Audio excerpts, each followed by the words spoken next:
The slap came without warning, sharp and loud, right across my face in my wedding dress in front of 200 people.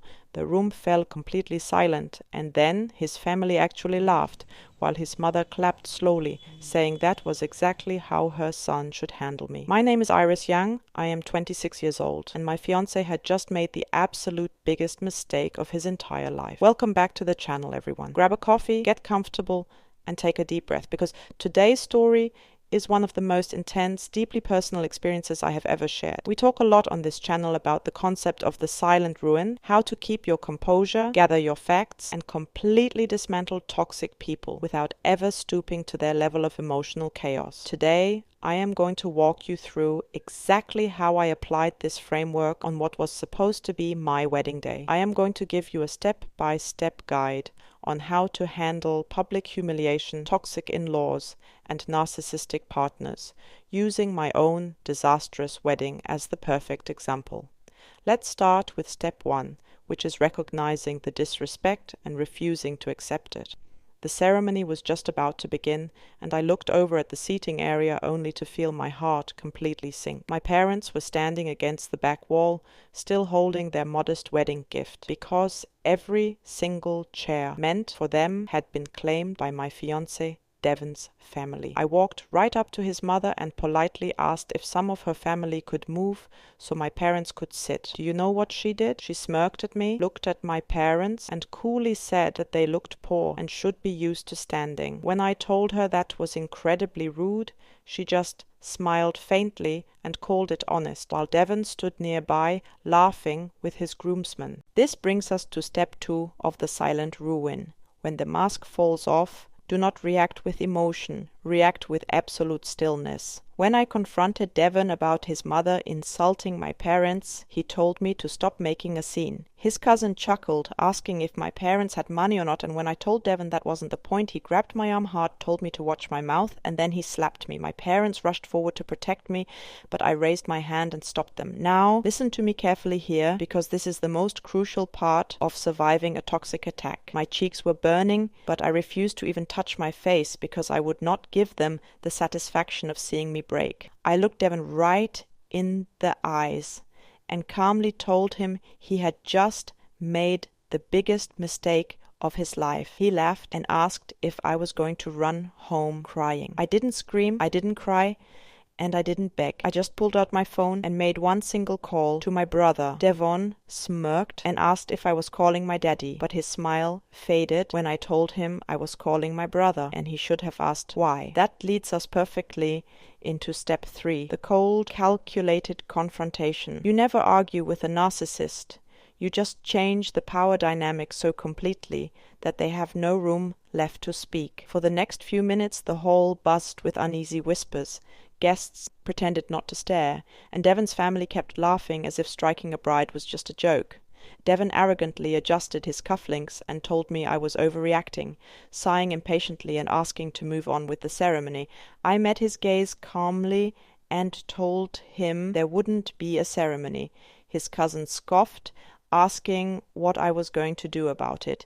Exactly at that moment, the grand doors at the back of the hall opened and several black vehicles pulled up outside. A group of sharply dressed men walked in, and right at the center was my brother Lucas Young, wearing a dark tailored suit and an expression of complete controlled calm. The laughter in that room died instantly, replaced by uneasy whispers, as every single eye turned toward my brother.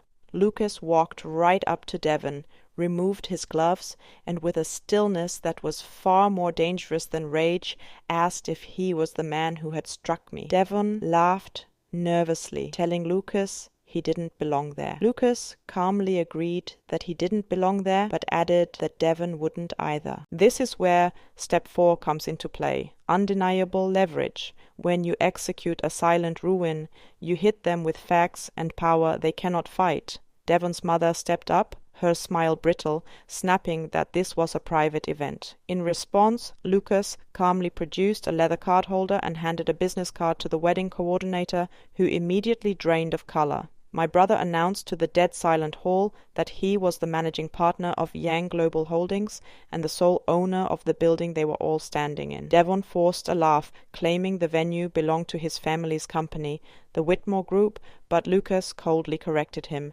stating it did until last quarter. Devon's father snatched the card, his hands trembling, realizing the absolute truth. Devon's mother desperately tried to say Lucas couldn't interfere, but Lucas just looked at her with an unyielding expression and said he wasn't interfering, he was protecting his sister. I looked at my parents standing behind me, stunned but proud, and for the first time that day, they were not standing alone. The final step in any revenge story is the total dismantling of their toxic reality. Devon angrily demanded I tell my brother to leave so we could get married. But I just looked at him and repeated that there would be no wedding. Lucas told the coordinator to cancel the ceremony, and as the floral arrangements were dismantled and the musicians packed up, Devon's mother shrieked, asking if Lucas knew who they were. Lucas said he did, which was exactly why he came prepared. 2 legal representatives walked in with briefcases.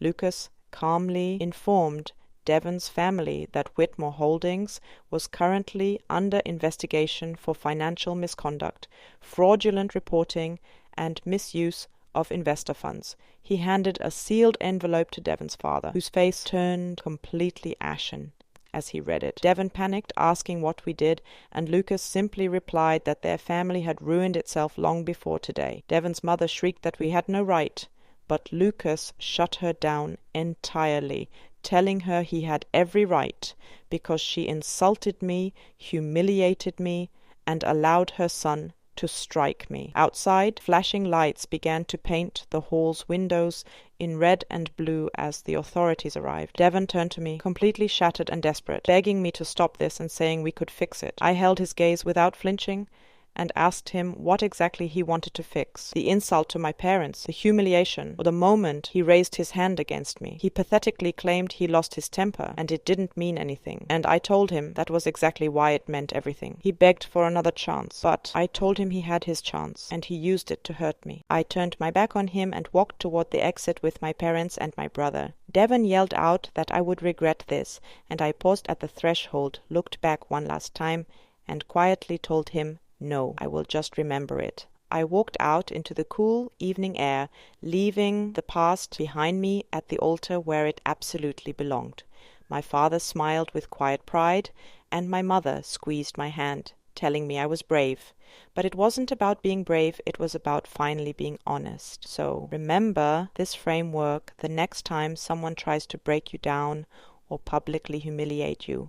Do not react to their emotional chaos. Stand perfectly still, gather your undeniable leverage, execute a cold confrontation using only facts, and walk away with your dignity completely intact. I walked down that aisle expecting a future with a man I loved, but instead I walked away with something so much greater: my dignity, my voice, and my freedom. If you found value in this story, or if you are currently dealing with toxic in-laws or a manipulative partner, please let me know you aren't alone by hitting that like button and subscribing to the channel. I want to build a community of strong people who refuse to stay silent.